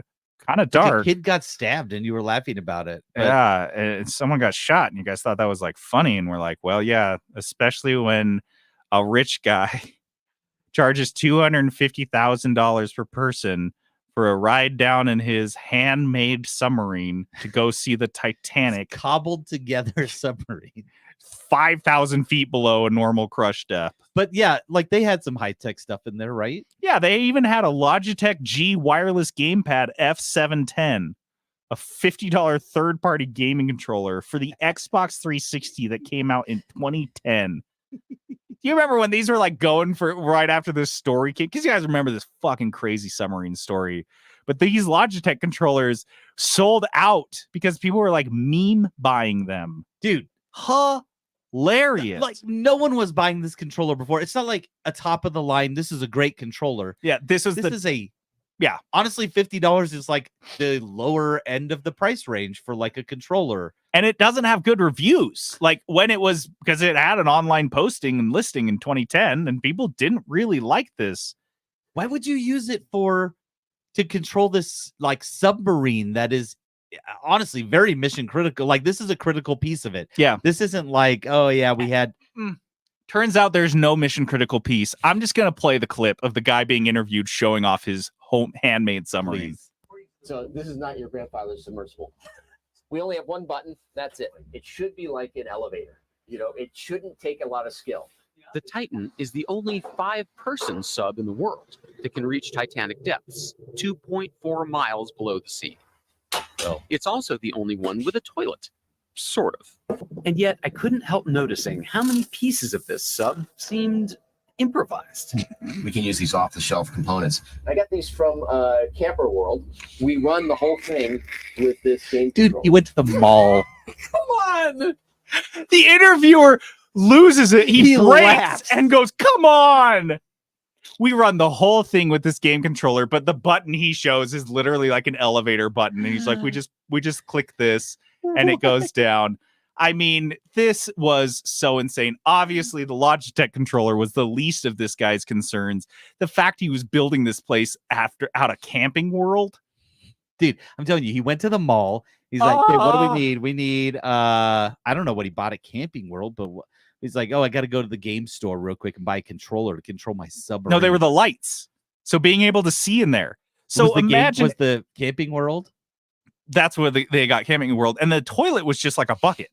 So imagine being trapped down in there in this submersible. Imagine it works, and someone's like, "Oh man, I'm so nervous. I got to take a big dumper," and you are sitting there trying to look at through the tiny porthole the Titanic's wreck site, while you are trapped with 5 people in recirculated air and a dump just sitting there in a bucket. Just a deuce. in Just the put back of the sub. put your shirt over the top of it so it doesn't stink so much. No, but imagine, Kay, they hand you, he pulls out this Logitech controller. This controls and it rattles when you shake it. You know what I mean? There's broken plastic inside. Yep. It's clear, probably. That's how I pictured it in my head. It's clear, so you can see the components. Oh, Like yeah. back in like the early when 2000s. clear plastic was really tight, cool. Yep. Tight. That's how I pictured this whole thing. So fucking crazy. So it was actually pretty sad for some of the people on board. That's why it's worst decision. But it's got to be the worst decision because people just died. This is just gaming adjacent because they use the gaming controller, but it's kind of like an great job. all-time 2023 Blurst decision for everyone. Next up, Unity's announcement to that they were going to plan to start charging developers per install versus which is a reversal of their longstanding policy, which I believe was revenue sharing based. So if a game didn't do well, you didn't owe them money. This one, your game can be downloaded 1 million times, make no money, and you owe them this is like the microtransactions of 20 cents per install.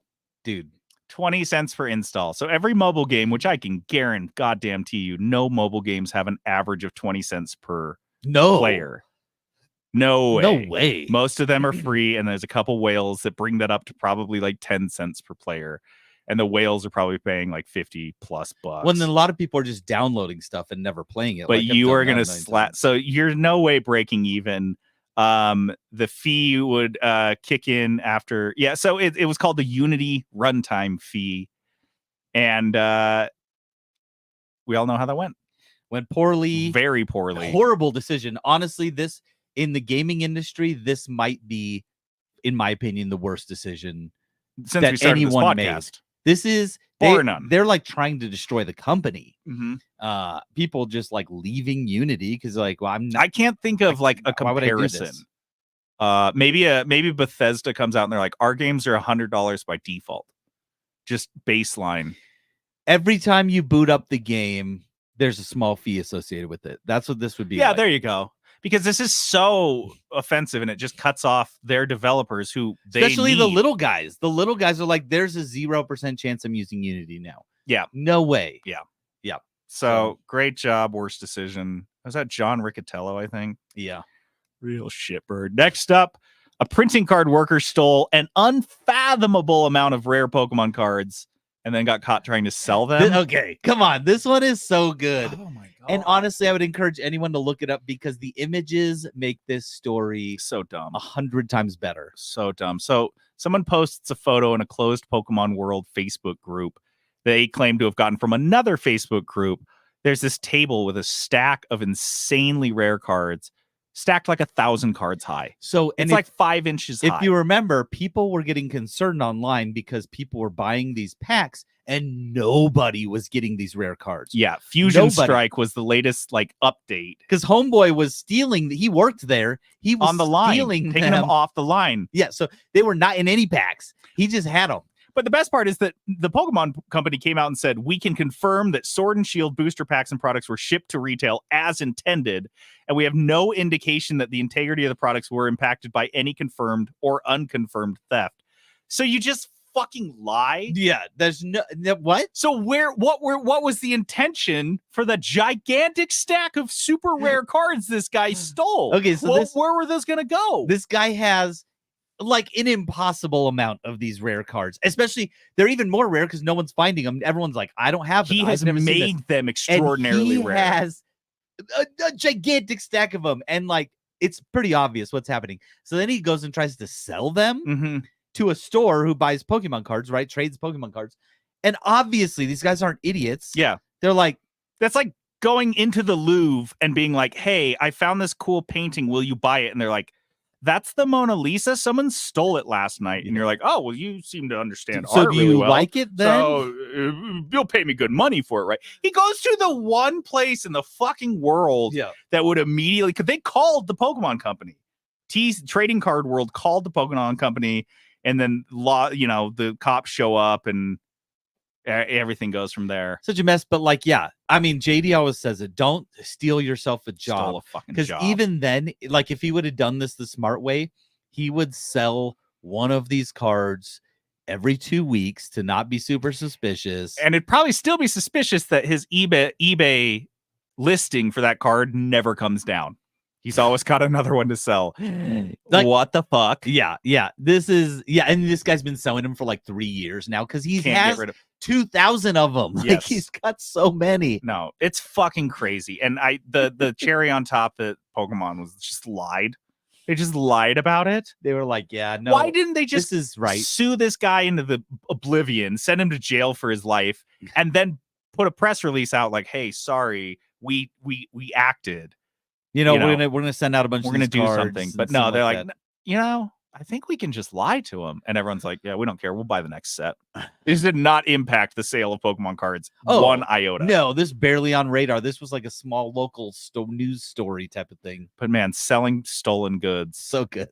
So I just love that he has stacks of this card that nobody has found. And he went in with the full stack. He didn't go into the card company or the card store I with have 10, 3. thinking he'll go around like 6 different card stores. He just wanted to get them all. It's a fucking trading card store, not a fence. Are you serious? You're like, hey, is this the black market for Pokemon? You guys want to fence some stolen goods for me? Clearly stolen goods. Like that. Are you serious? We can't sell. It still has the price tag on it from Walmart. Next here, WB Games promising fewer single player games like Hogwarts Legacy. We already alluded to this. Like, they just straight up say that. It's on a November earnings call. This is the quote from CEO WB Discover CEO David Zaslav, who has just been shitting in his own pants all year long on I think like he a likes, webcam. like the way it feels. It's to be honest. warm. Initially. Yeah. Quote, our focus is on transforming our biggest franchises from largely console and PC based with 3 to 4 year release schedules to include more always on gameplay through live services, multi-platform, and free to play extensions. The goal here is to have more players spending more time on more platforms. So he says specifically they want to less games. So less games like Hogwarts Legacy, less good games, and more games like Suicide Squad, which was panned immediately for being an online game. No one wanted that. So live services, no one likes that. Horrible decision. It's a bad buzzword, especially in the last couple of years when we've seen these games making so much money that are not live service games. We're talking Legend of Zelda, Tears of the Kingdom, Hogwarts Legacy, right? These games are coming in and making so much money for these companies, and they're like, we're going to do more live service. Yeah, we're going to do. And those are the games that keep getting bombing. Anthem, right? These games, just like Anthem was on sale for $1 the other day. Like, these are the games people don't want. These are a couple random quotes from the same earnings call that these games will, quote, drive engagement and monetization. That's what we want. That's what gamers want, is the ability for their game that they're playing to take money from them. That's what I'm always looking for, is a game that sucks money out of my fingertips. Search. That's what I search on Steam. I do Most categories that go expensive monetized. Monetized. Yeah. Is there anything monetized? Does it have multi-platform extensions?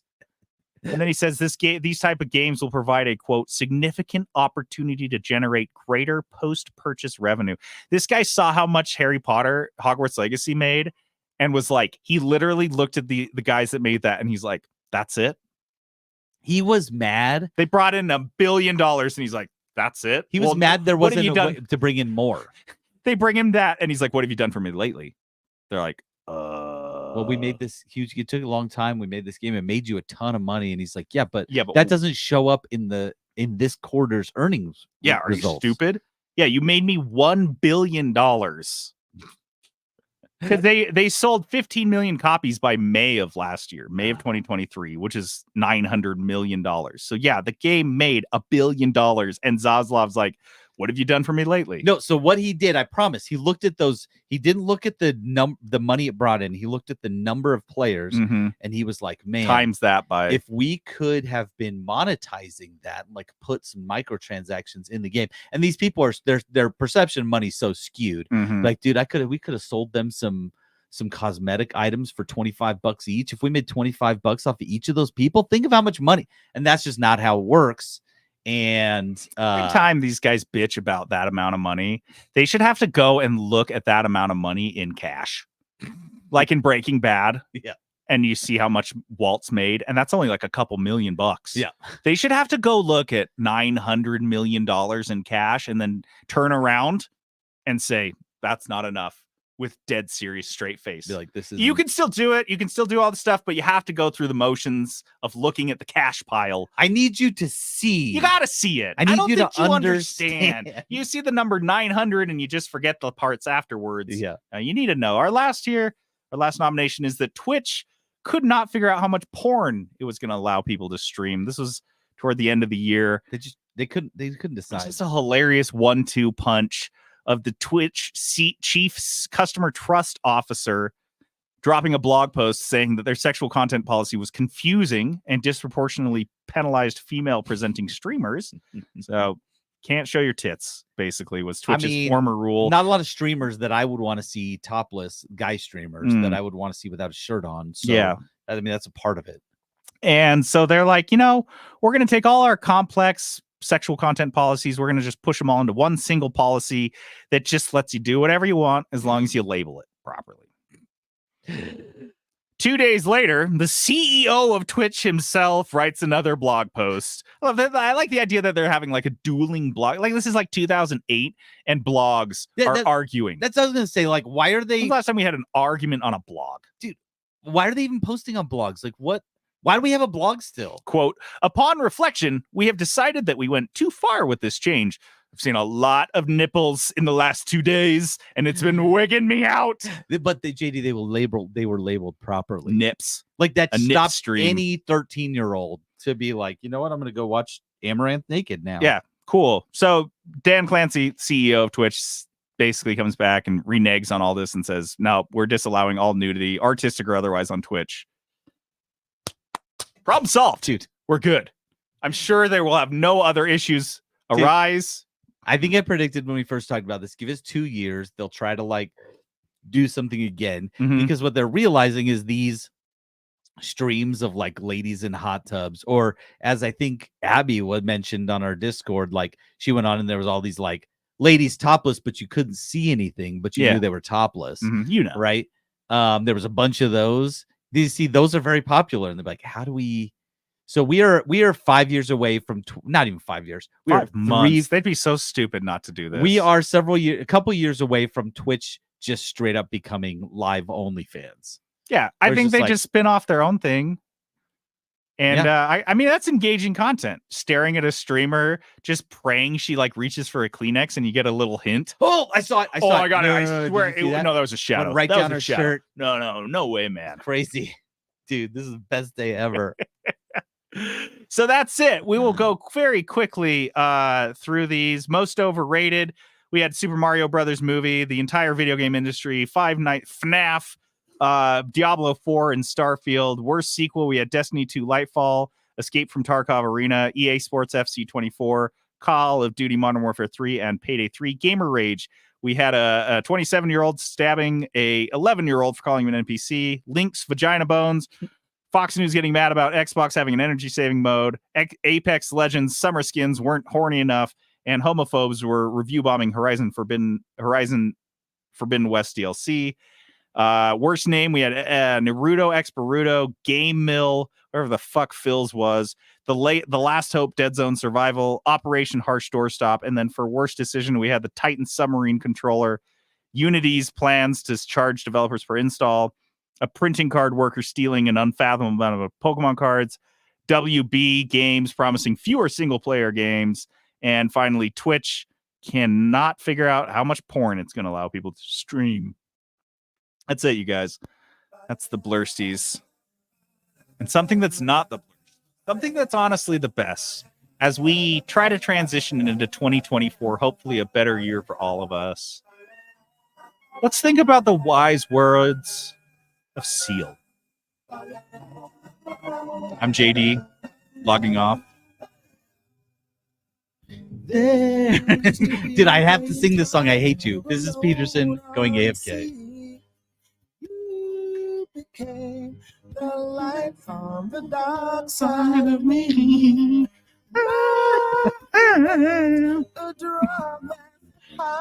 This me sing my head for a year.